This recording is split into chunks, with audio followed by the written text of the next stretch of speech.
তারেক রহমানের সফরের অপেক্ষায় ভারত, পররাষ্ট্রমন্ত্রীর সঙ্গে বৈঠকে হাই কমিশনার। হবিগঞ্জ মুখে এনসিপির বিক্ষোভে পথে পথে বাঁধা, সমাবেশ ঘিরে 144 ধারা বিজিবি মোতায়েন। গ্যাস সংকটে জীবনযাত্রা ব্যাহত, বন্ধ হচ্ছে কলকারখানা, পোশাক শিল্পে $1.5 বিলিয়ন ক্ষতির শঙ্কা। স্থানীয় নির্বাচন সামনে রেখে এসিতে দলীয় লোক বসানোর অভিযোগ, 9 দফা প্রস্তাব জামায়াতের।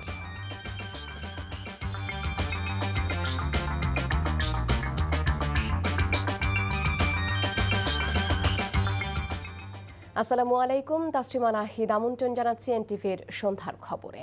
আই গ্যাস ইউনাইটেড শিরোনাম দেখছিলেন, জানাবো পুরো খবর।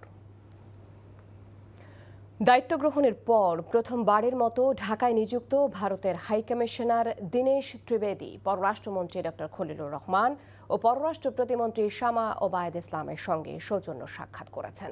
বিকেলে পররাষ্ট্র মন্ত্রণালয়ে পৃথক সাক্ষাতে দুই দেশের পারস্পরিক স্বার্থকে অগ্রাধিকার দিয়ে বাংলাদেশ ভারত সম্পর্ক আরও এগিয়ে নেবার বিষয়ে গুরুত্ব আরোপ করা হয়। বৈঠক শেষে পররাষ্ট্রমন্ত্রী বলেন, স্বার্থের ভিত্তিতে ঢাকা দিল্লি সম্পর্ক এগিয়ে নেওয়া হবে এবং অভিন্ন স্বার্থ সংশ্লিষ্ট বিষয়ে ঘনিষ্ঠ যোগাযোগ ও বিদ্যমান সহযোগিতা জোরদারে উভয় পক্ষ একমত। এদিকে ব্রিক্স শীর্ষ সম্মেলন উপলক্ষে প্রধানমন্ত্রী তারেক রহমানের সম্ভাব্য ভারত সফর প্রসঙ্গে দীনেশ ত্রিবেদী বলেন, এই সিদ্ধান্ত সম্পূর্ণ বাংলাদেশের, তবে প্রধানমন্ত্রী তারেক রহমানের সফরের অপেক্ষায় রয়েছে ভারত।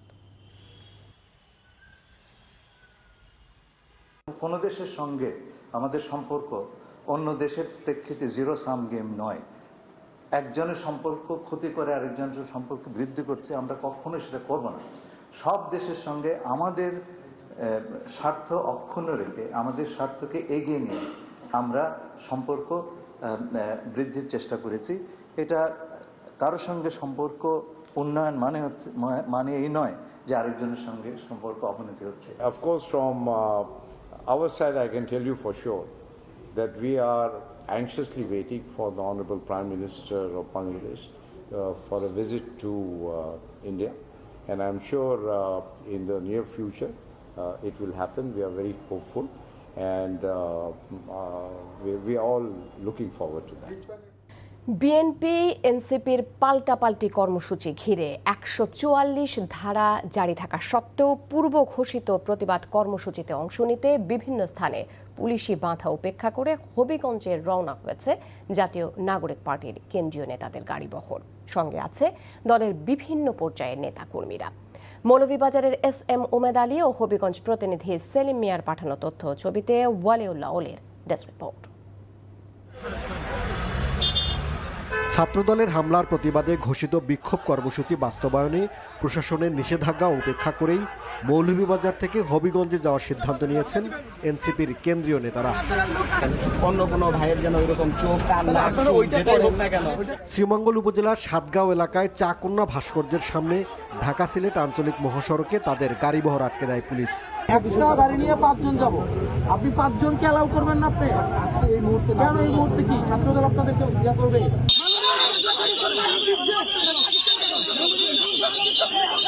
গাড়ি থেকে নেমে পুলিশের ঊর্ধ্বতন কর্মকর্তাদের সঙ্গে কথা বলেন এনসিপি নেতারা। তবে 144 ধারার মধ্যে পুলিশ এনসিপি নেতাদের হবিগঞ্জে যেতে নিষেধ করেন। অপরদিকে এনসিপি নেতারাও পুলিশের বাধা তুলে নেয়ার কথা বলছেন। আমরা দেখতে চাই আসলে যে বিএনপি সরকার এবং প্রশাসন তারা আমাদেরকে কিভাবে দমন পীড়ন করতে চায়, কিভাবে আমাদের রাজনৈতিক অধিকার খর্ব করতে চায়, এটা আমরাও দেখতে চাই। আমরা মনে করি সরকার এবং প্রশাসন মিলে পরিকল্পনা করে এটা করেছে। আমরা আইনের প্রতি শ্রদ্ধাশীল ছিলাম, আছি এবং থাকবো, কিন্তু ছিল যদি শান্তিপ্রিয় হবিগঞ্জটাকে অশান্ত করার কেউ চেষ্টা করে, এইটার ক্ষেত্রে বাংলাদেশ জাতীয়তাবাদী ছাত্রদল রাজপথে ছিল, আছে, থাকবে। পরে তারা পুলিশের বাধা উপেক্ষা করে হবিগঞ্জ জেলার সীমানায় ঢুকে প্রায় 8 কিলোমিটার এগিয়ে গেলে কামাইছড়া এলাকায় বাধা দেয় পুলিশ। এ সময় ট্রাক ও ট্রাক্টর দিয়ে রাস্তা বন্ধ করে দেয়া হয়। এনসিপি নেতৃবৃন্দ রাস্তায় বসে দুর্যোগপূর্ণ আবহাওয়ার মধ্যেই প্রতিবাদ করেন। আমরা শুধু যাবো, মামলা দায়ের করবো, আহতদের দেখবো, তাদের পরিবারের সাথে সাক্ষাৎ করে আমরা চলে আসবো। প্রয়োজনে আমরা যতজন বলবেন আমরা ততজন নিয়েই যাবো। আপনারা আমাদেরকে সহযোগিতা করুন, আমরা এখানে কোনো ধরনের পরিবেশ অশান্তি চাই না। মঙ্গলবার কর্মসূচি থেকে ফেরার পথে বিএনপি ছাত্রদল ও যুবদলের নেতাকর্মীরা হবিগঞ্জ শহরে হামলা চালায় বলে অভিযোগ করেছেন এনসিপি নেতারা। এতে বেশ কয়েকজন আহত হন। এ ঘটনায় ছাত্রদল ও এনসিপি পাল্টাপাল্টি কর্মসূচি ঘোষণা করলে পরিস্থিতি স্বাভাবিক রাখতে হবিগঞ্জ পৌর এলাকায় 144 ধারা জারি করে প্রশাসন। যে কোনো অনাকাঙ্ক্ষিত ঘটনা এড়াতে জেলায় মোতায়েন করা হয়েছে 3 প্লাটুন বিজিবি। ওয়ালিউল্লাহ অলি, এনটিভি নিউজ ডেস্ক। প্রধানমন্ত্রীর পরিকল্পনা অনুযায়ী কাজ করছে সরকার, তবে রাতারাতি সব পরিবর্তন করা সম্ভব নয়, এমন মন্তব্য করেছেন স্থানীয় সরকার ও পল্লী উন্নয়ন সমবায় মন্ত্রী ও বিএনপি মহাসচিব মির্জা ফখরুল ইসলাম আলমগীর। বিকেলে রাজধানীর তেজগাঁয়ে আহসানুল্লাহ বিজ্ঞান ও প্রযুক্তি বিশ্ববিদ্যালয়ে ডিবেটিং ক্লাব আয়োজিত বিতর্ক প্রতিযোগিতার চূড়ান্ত পর্ব ও পুরস্কার বিতরণ অনুষ্ঠানে প্রধান অতিথির বক্তব্যে কথা বলেন। মির্জা ফখরুল বলেন, প্রধানমন্ত্রী 24 ঘন্টার মধ্যে 18 ঘন্টা কাজ করেন। বলেন, তরুণরাই ফ্যাসিবাদকে তাড়িয়ে অসম্ভবকে সম্ভব করেছে, তাই দেশে নানা সংকট ও সীমাবদ্ধতা থাকলেও তরুণরা শিক্ষায় জ্ঞানে দক্ষ হয়ে উঠলে পথ হারাবে না বাংলাদেশ। অনেক চ্যালেঞ্জ, এত বড় বড় চ্যালেঞ্জ রয়েছে যে সেই চ্যালেঞ্জগুলোকে মোকাবেলা করে রাতারাতি সবকিছু হয়ে যাবে এটা মনে করার কোনো কারণ নেই। কিন্তু একই সঙ্গে আমরা অত্যন্ত আশাবাদী হয়ে উঠেছি এই জন্যে যে আমরা দেখতে পাচ্ছি যে আমাদের তরুণরা তাদের যে ক্ষমতা দিয়ে, তাদের দেশের প্রতি যে ভালোবাসা দিয়ে তারা যে একটা অসম্ভবকে সম্ভব করেছে, একটা ফ্যাসিবাদকে হটিয়ে দিয়ে একটা গণতান্ত্রিক পরিবেশ সৃষ্টি করেছে। মতিঝিলের শাপলা চত্বরে হেফাজতে ইসলামের সমাবেশে হত্যাকাণ্ড মামলায় সাবেক মন্ত্রী আব্দুল লতিফ সিদ্দিকীকে গ্রেপ্তার করেছে ঢাকা মহানগর গোয়েন্দা পুলিশ। রাজধানীর গুলশান এলাকা থেকে সন্ধ্যায় তাকে গ্রেপ্তার করার বিষয়টি নিশ্চিত করেন পুলিশের যুগ্ম কমিশনার মোহাম্মদ কামরুজ্জামান। এর আগে সকালে রাজধানীর শাহবাগ থানার সন্ত্রাস বিরোধী আইনের মামলায় আদালতে হাজিরা দিয়েছেন লতিফ সিদ্দিকী।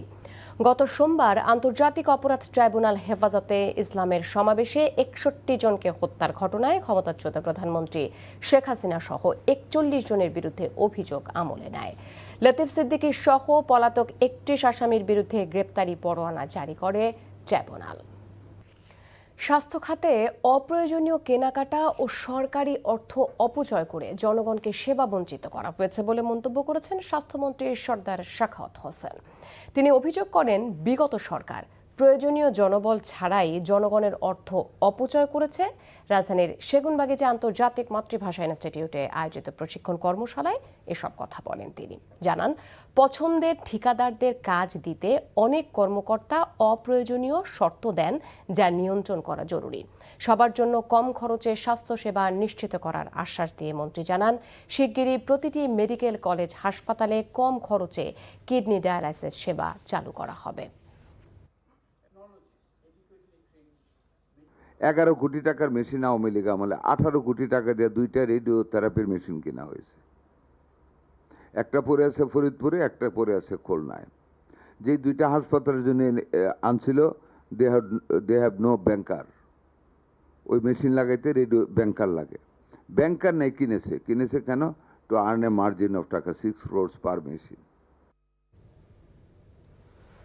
স্বৈরাচারকে পুনর্বাসন করার জন্য যারা উঠে পড়ে লেগেছে তাদেরকে রাজপথে উপযুক্ত জবাব দেবে বিএনপি, এমন হুঁশিয়ারি দিয়েছেন দলটির স্থায়ী কমিটির সদস্য সমাজ কল্যাণ মন্ত্রী ডক্টর এজেডএম জাকির হোসেন। দুপুরে রাজধানী ডিপ্লোমা ইঞ্জিনিয়ার্স ইনস্টিটিউটে আয়োজিত ছাত্রদলের সাবেক সাধারণ সম্পাদক ও স্বেচ্ছাসেবক দলের সাবেক সভাপতি শফিউল বাড়ি বাবুর 6ষ্ঠ মৃত্যুবার্ষিক স্মরণ সভায় এই হুঁশিয়ারি দেন তিনি। দলের নেতাকর্মীদের উপর দীর্ঘ 17 বছর নানা নির্যাতন নিপীড়ন হয়েছে জানিয়ে ডক্টর জাকির বলেন, বিএনপি ষড়যন্ত্রের শিকার হলেও বারবার ঘুরে দাঁড়িয়েছে। অনুষ্ঠানে মৎস্য ও প্রাণী সম্পদ প্রতিমন্ত্রী সুলতান সালাউদ্দিন টুকু অভিযোগ করেন, একটি দল বিএনপি সরকার দায়িত্ব নেবার প্রথম দিন থেকে ষড়যন্ত্র করে চলেছে। ঐক্যবদ্ধ থাকলে কোনো ষড়যন্ত্রই বিএনপিকে দমাতে পারবে না। 2026-এর বিশ্বকাপ খেলাকে কেন্দ্র করে রাজধানীর আদাবরে নবোদয় হাউজিং ইউনিট বিএনপির সাধারণ সম্পাদক আবুল বাশার বাদশাহকে কুপিয়ে হত্যার মামলায় অন্যতম অভিযুক্ত মনোয়ার হোসেন জীবন ওরফে লেদু হাসানকে গ্রেপ্তার করেছে র্যাব 2।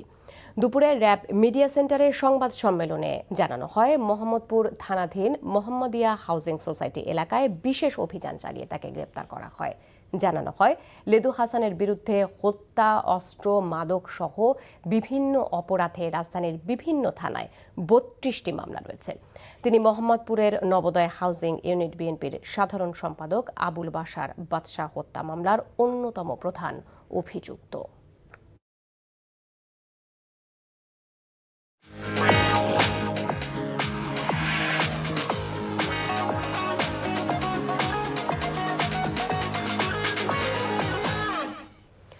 মার্কেন্টাইল ব্যাংক অর্থনীতির খবর। ইসলামী ব্যাংকে এসালম গ্রুপের শেয়ার কেলেঙ্কারির মামলা শুনতে বিব্রত বোধ করেছে হাইকোর্ট। পরে প্রধান বিচারপতির কাছে পাঠানো হয়েছে মামলা সংক্রান্ত নথি। সকালে বিচারপতি মোহাম্মদ মুজিবুর রহমান মিয়া ও বিচারপতি রেজাউল করিমের বেঞ্চে মামলার শুনানির দিন ধার্য ছিল। ইসলামী ব্যাংকের আইনজীবী আব্দুল্লাহ আল মামুন জানান, বাংলাদেশ ব্যাংকের অনুমতি নিয়েও কোনো একক গ্রুপ 10% বেশি শেয়ার নিতে পারে না। তবে ইসলামী ব্যাংক থেকে ঋণ নিয়ে এসালম গ্রুপ নামে বেনামে 80% বেশি শেয়ার কিনেছে। এ নিয়ে বাংলাদেশ ব্যাংক কোনো ব্যবস্থা না নেয়ায় আদালতে রিট করার কথা জানান এই আইনজীবী। আজ অধিকতর শুনানির জন্য দিনটি ধার্য থাকলেও বেঞ্চের একজন বিচারপতি বিব্রত বোধ করায় তা পরবর্তী পদক্ষেপের জন্য প্রধান বিচারপতির কাছে পাঠানো হয়। মেহেদী হাসান মিরাজের জায়গায় ওয়ানডে দলকে নেতৃত্ব দেবেন লিটন দাস। বিসিবির সভাপতি তামিম ইকবাল বিষয়টি নিশ্চিত করেছেন। মিরপুর শেরেবাংলা স্টেডিয়ামে বিসিবির সভার পর আনুষ্ঠানিক সংবাদ সম্মেলনে বিষয়টি জানান তামিম। এদিকে টি-20 ও ওয়ানডে দলের সহ অধিনায়কের দায়িত্ব সামলাবেন তাওহিদ হৃদয়। 2025 সালের 12 জুন নাজমুল হোসেন শান্তর স্থলাভিষিক্ত হয়ে ওয়ানডে অধিনায়ক হন মিরাজ। চলতি বছরের এপ্রিলে তার মেয়াদ 2027 সালের ওয়ানডে বিশ্বকাপ পর্যন্ত বাড়ানো হয়েছিল। তবে তার নেতৃত্বে বিদেশের মাটিতে 13টি ওয়ানডের মধ্যে বাংলাদেশ জিতেছে মাত্র 2টি। সম্প্রতি মাঠের পারফরমেন্সও সুবিধা করতে পারছেন না মিরাজ। দর্শক, খবর শেষ করছি, যাবার আগে আগে আছে ইউনাইটেড শিরোনামগুলো আরও একবার। তারেক রহমানের সফরের অপেক্ষায় ভারত, পররাষ্ট্রমন্ত্রীর সঙ্গে বৈঠকে হাই কমিশনার। হবিগঞ্জ মুখে এনসিপির বিক্ষোভে পথে পথে বাঁধা, সমাবেশ ঘিরে 144 ধারা বিজিবি মোতায়েন। গ্যাস সংকটে জীবনযাত্রা ব্যাহত, বন্ধ হচ্ছে কলকারখানা, পোশাক শিল্পে $1.5 বিলিয়ন ক্ষতির সংখ্যা। স্থানীয় নির্বাচন সামনে রেখে এসিতে দলীয় লোক বসানোর অভিযোগ, 9 দফা প্রস্তাব জামায়াতের। এই ছিল সন্ধ্যার খবরে। এই খবরের ভিডিও সহ আপডেট জানতে ভিজিট করুন এনটিভি অনলাইন www.ntvpt.com। এছাড়াও এনটিভির জনপ্রিয় সব অনুষ্ঠান ও খবরের আপডেট জানতে ভিজিট করুন আমাদের ইউটিউব ও ভেরিফাইড ফেসবুক পেজে। রাত 10:30টায় রাতের খবর দেখার আমন্ত্রণ রইল। ধন্যবাদ সবাইকে।